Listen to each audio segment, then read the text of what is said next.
Greetings. All right, so the records of every team on the board right now, and I've got them listed by their actual position in the standings. Points percentage is listed as well, and I'm going to be grading what their record is currently versus what the expectations were coming into this season. Because I think when you're grading how a team is done, I think you need to look at it versus what they were expected to do. So, for instance, San Jose is sitting at 3-15-2, but we were talking about how they were likely going to be the worst team in the league before the season started, and so that's become the reality. So you can't grade them as harshly at 3-15-2 if as you would if it was, say, Colorado that had a 3-15-2 record, or Dallas or Tampa or somebody like that, right? So that being said, I'm going to go from Boston all the way through to San Jose. This is my Sue Hunt jersey, courtesy of the guys at Shorzy. So if you're wondering where this is from, it's from the Shorzy show. All right, starting off with Boston, they're 14-2-3, 818 save percentage. Just as I said, they're going to fall back a little bit this year. They haven't. Um, Now, I have concern with their play right now. I do. I have concern with their play, but I can't see how I'm not going to give them anything other than an A. I'm not doing A pluses this year either, because when you give out A pluses, people get all like upset with it. Well, why did they get an A plus and we just get an A? It's fun grading, people. And so for Boston, it kind of has to be an A. For Vegas, it kind of has to be an A as well. 14-4-2. Now, what's interesting is that this is for the overall quarter, but for both Vegas and Boston, there's been some stuff in their games recently, which in Vegas's case, you wonder, like, is the Stanley Cup hangover hitting late? In Boston's case, I think the goaltending has really elevated their standing. If the goaltending starts to become kind of ordinary, Boston's standing's gonna, well, they're gonna be leaning pretty quickly. The like not standing up straight, but doesn't matter. If you have to explain it, Shannon, it doesn't matter. So the Rangers are 14-3-1, and again, it's very easy for me to put an A right here because the expectations for the Rangers were not that they were going to be a bandwagon team and that they were going to be one of the best teams in the East. I would argue right now they are the best team in the East. But yeah, the Rangers, it's been ridiculous. And of course, this morning Boston and the Rangers meet. That'll be the 19th game for the Rangers. That'll be the 20th game for the Bruins. So again, right around the quarter mark for everybody. For Vancouver, a team that's played 21 games, it feels like every year Vancouver's played more teams than more games than everybody else. But their 14-6-1 record again is an A. The Vancouver Canucks before the season started, I mean, I thought they might be in the mix. They'd probably be one of those teams that's close to the playoffs, probably not in the playoffs, but right now they look like a team that's going to be in the playoffs. And the good news for them is there's so many teams right now with mediocre records that if they can stay 8 games above 500, I'm not talking about going on winning streaks or anything like that. If they can just win one, lose one from here and basically do that, they have a good chance of making the playoffs there. That'll just be a 90-point season. I think that probably gets them there. But again, we could see one of the Western teams go on a run at some point. Not that we've seen it at this stage. So that's your first four there. Let's go over here. Let's go over to San Jose. San Jose's 3-15-2, 200 points percentage. I can't give them a passing grade unless you're in a district where a D is a passing grade. Or I guess a D plus can be. It doesn't. I'm not doing the D pluses. I'm going to be doing C pluses, C minuses, and everything though, because those were very common on report cards when I was a kid. So I'm going to be doing that. But it's a D for San Jose. I'm not giving them an F. I'm not giving them an F because I really don't think they have a roster that is going to be capable of winning games at a much better rate than they have been. I think this is just a team that's not very good. Chicago, I really can't say too much about Chicago in the negative. Chicago, I'm going to give them a C minus, and I'm going to give them a C minus because if you look at that roster, I think 6 wins in 18 games is good. Bedard's development has been solid. He's playing well. He had another point last night, and so yeah, I think Chicago has proven they can win games here and there. The expectations this year were not very high. That's why I've got right here expectations versus results. So Chicago, right about where we might have expected them. Again, for San Jose, a little bit worse because they're on pace for 12 wins. But yeah, Chicago, been a tough start. Then you get to Vancouver. Vancouver's over here. I already did them. Uh, Edmonton 6-12-1, 342 points percentage. Edmonton thus far, I can't see how you don't give them an E. And an E would be a fail, I think, anywhere. This is a team that's been somewhat of a disaster. Now, last night's game against Washington, maybe it's a sign of them turning things around.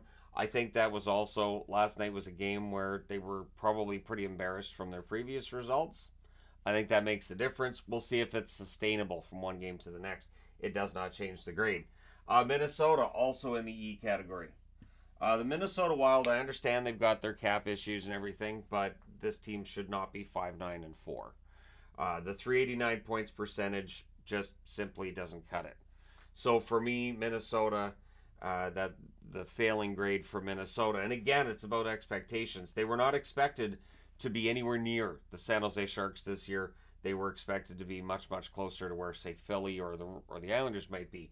Not a great record, but definitely a record better than what they currently have. That's what was expected anyways. The LA Kings. So coming back over here, I'll do 4 and then 4, and we'll go that way. All right, cool. So the LA Kings are 12-3-3, 750 points percentage. On the road, they're an A++++. At home, they're right around average. So for the LA Kings, I mean, can I give them anything below an A? Am I able to do that because of their home record, or are people going to get mad? Because they have a points percentage the same as Vegas and better than Vancouver's. I'm such a nice grader, aren't I? I grade so nicely that 5 out of 32 teams in the league I'm giving an A so far. Out of the top 5, I'm like, yep, good job. Now, Colorado 13-6, 684 points percentage. Colorado, I'm going to give them a B so far because they have had their great stretches. They've had mediocre as well. And right now they're on another good run. They're playing at home today against Calgary. That's a game that they should win. And again, that gets them to 20 games on the season. So I'll give them a solid B. Good on them. Now, this is where it gets interesting because the points percentage is the same for Colorado, Winnipeg, and Dallas. But was Winnipeg expected to be 12-5-2? 3 or 4 games into the season, where we're talking about the attendance in Winnipeg and everything else, was there any expectation the Jets at this point would be 12-5-2? No. So I'm going to put the Jets as an A. I'm going to put Dallas as a B.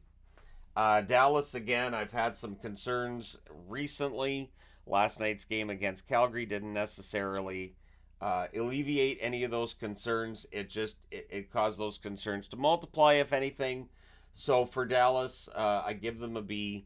They're not playing today, which is probably for the best after last night against Calgary.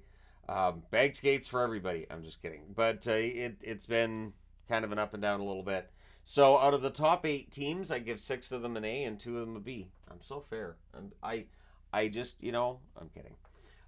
Columbus. All right, so they lost 9 in a row. Now they've won 2 in a row. But that 381, I'm going to give them a D. I'm not going to grade them as harshly as, say, Minnesota or Edmonton because we didn't expect Columbus to be in the playoffs. We did expect them to be better than 6-11-4 at this point, though. This is a team that over their last couple of games have looked more like what we would have expected for Columbus at the start of the year. And hey, when you've got a new coach and you go through all the upheaval the team went through in the offseason, all that controversy, it's got to be hard to focus. But still, I'm going to throw them a D for now. Ottawa, I'm going to give Ottawa a C-. So a passing grade for Ottawa, kind of, sort of. But this doesn't look like it's the year necessarily they break through. Again, the good news for them is there are some really vulnerable teams right now in the East. Nobody's running away with things in the East. And this, again, I'll mention this here. For me with power rankings, this all becomes a nightmare. Because there are fans who are, in teams in this area that'll say, well, our team is 8 spots ahead of this one. And then there's teams over here that'll say, well, yeah, our team may be at that spot, but they're only 2 points back of. So yeah, it becomes kind of a nightmare. Anyways, New Jersey, I can't give New Jersey anything but a D at this point. Now, I'm not giving them an E because they've also had injuries to explain it. But 8-9-1, 472 points percentage. They're at home against Buffalo today. They really need to win that. New Jersey, you're again, because nobody's running away with things in the East. I wouldn't be overly panicked at this point, but of course, there's good reason for concern. Um, the one thing is, you can say, well, Heischer's out and other guys are out, and that explains it, which fine. But then the counterpoint would be, so then the team doesn't have the depth to deal with injuries. That's the counterpoint. So for New Jersey, I think that's part of it. But yep, D for them so far. Anaheim, Anaheim tried. They've gone as long as they can. They're 9-11 now, 450 points percentage. I'm putting a C minus on the board. Not necessarily surprising they're outside of the playoff spot right now, but their play recently has sort of regressed, and so yeah, I'm not going to give them a failing grade necessarily, but C minus for them. So that's the next four there, because I got 10 in this column, 11 and 11. So Florida, going back over to the first column, Florida's been up and down as well. Now, last night's loss at home against the Winnipeg Jets, I don't think it's a big deal necessarily. 625 points percentage. Solid B for them. Solid B. The Tampa Bay Lightning, 10-6-5, 595 points percentage. They seemed to loosen up a bit offensively last night against Carolina, or Carolina didn't get goaltending, or it's both. But either way, for Tampa Bay, it's hard to give them a bad grade since last night was the first night Vasi's played, and they're in the first column. So I'm going to give Tampa Bay, I'm going to give them a B as well. I mean, there's part of me thinking I should throw an A there, but at the same time, I'm thinking back to how, on 3-on-3, they're not very good. 5 points during extra time being that example. They've only won 10 out of 21 games. So I'm giving them, credit for the fact that they're still in this column. They're still winning enough games, and they've got those games to extra time for those extra time points. But yeah, Toronto, I'm giving them a C. This team is frustrating, and I say that as a non-Toronto Maple Leafs fan, because it's like, okay, getting it together, all right, and then the next game, and no, they're not. Nope. They should have won that game against Chicago yesterday, and I don't know that it should have been a laugher or anything, because Chicago stays in games when they shouldn't. But yeah, they really should have won that game yesterday. And once it was 3-1, I was like, all right, well, they're escaping, what could have been an embarrassing loss, and then they circled right back and lost it anyways. So yeah, I'm gonna give Toronto a C, because I think they're better than what they've shown. So then you got Detroit at 10-6-3, 605 points percentage. I'm gonna give them a B minus. I don't think they deserve a C plus necessarily. I think they've done well. There's been some points during this season so far where they haven't looked like a playoff team, but there have also been plenty of times where they have, and they're the only team that's beaten Boston in regulation. So definitely deserve some credit for that. And if they could play as well against everybody as well as they do against Boston, they'd be in pretty good shape.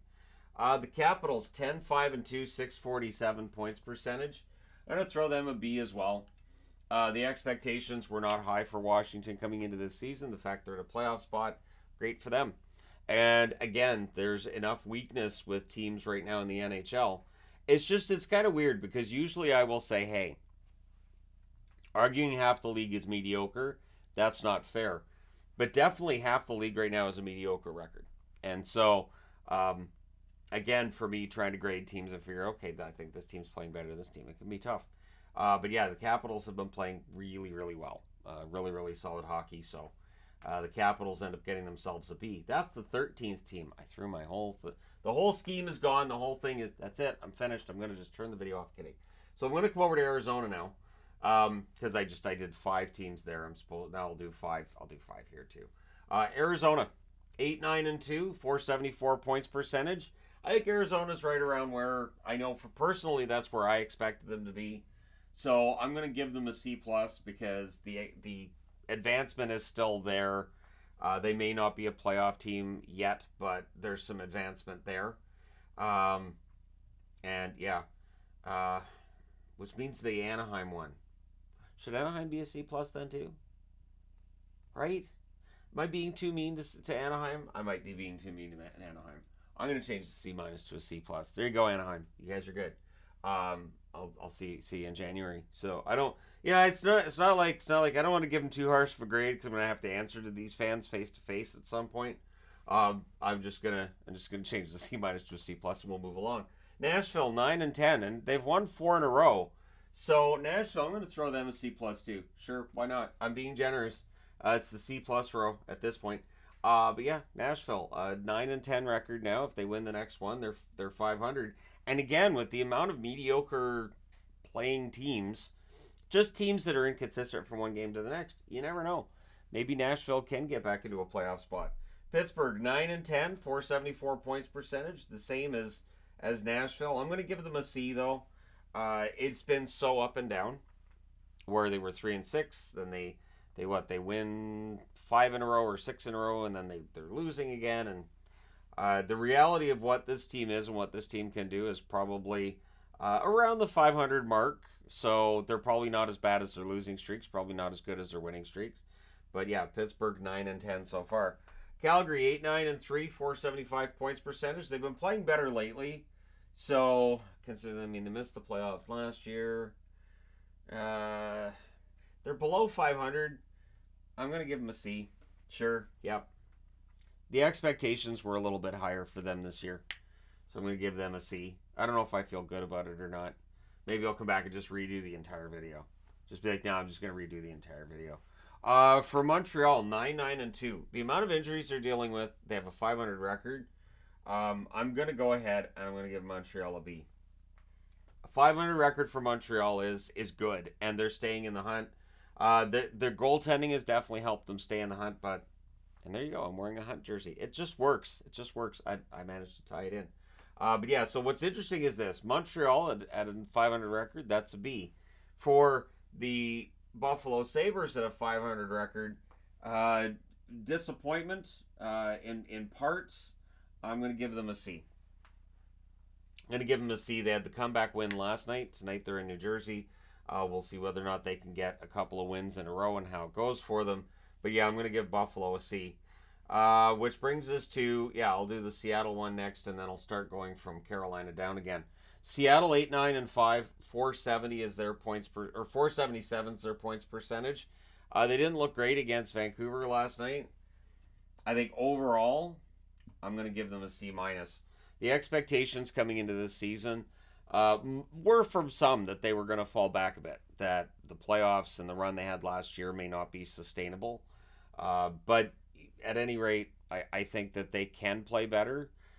They've definitely improved the record from where it was 3 or 4 weeks ago, but still, I would give them a C plus or C minus, I should say, overall for that first quarter. For Carolina, I can't go higher than a C. They're 11-8. Their record's good, and yet I have great concern when it comes to the Carolina Hurricanes and the way they've been playing. And last night, Antti Raanta doesn't make you feel better about things. Maybe they ring up Jaro Halak, or maybe they ring up other GMs and look around and see what the goalie market looks like. You can't have that. And with Anderson being out, we don't know how long he's going to be out. Maybe you look at making a change, but for Carolina, I think they were expected to be more around where the Rangers are than where they are right now. St. Louis 10-8-1, 553 points percentage. For the overall, I'm going to give them a B minus. There's a lot of problems with St. Louis, and when they show up in a game, they show up a lot. So like last night against Nashville, that's the kind of thing I'm talking about. When St. Louis has a bad game, they have a bad game. When St. Louis goes out there and plays their game and plays well, they can look pretty good. So I'm going to give them a B minus because they did miss the playoffs last year. I think expectations were low. I saw some models expecting them to be in the bottom 5 and 6 in the NHL this year, and their future was just a tire fire. So they're doing better than that, but still, there's some games that have been kind of a disaster. The Islanders 8-6-5, 553 points percentage. I'm going to give them a C. They lost 7 in a row. They were having trouble closing out games. They've got 5 points in extra time. So they've only won 8 out of 19 games. So for the Islanders, a team that is still, in the hunt for a playoff spot. They're at home against Philadelphia today, so that works out well for how this video finishes up. But yeah, I'm going to give them a C overall this season. And then last but not least, the Philadelphia Flyers, 10-9-1, 525 points percentage. Philadelphia was supposed to be rebuilding. They were expected to be more in this region of the standings, which again, when you look at points percentages, so I'm going to give them a C+. And there you go. I'm just going to go over these again. So how many A's did I give out? 1, 2, 3, 4, 5, 6. I'm so fair. B's 1, 2, 3, 4, 5, 6. Yeah, that's not bad. That's not bad. I'll stand by that. I'm happy with that. Let me know your thoughts in the comment section below as always. And it's just kind of a fun thing to do once we're through the first quarter of the season. I'll do it again when we're done the first half of the season. But let me know your thoughts. Don't forget to hit like and subscribe if you haven't done so already, because if you don't, I can tell. Thank you guys so much for all your support. I will talk to you again soon.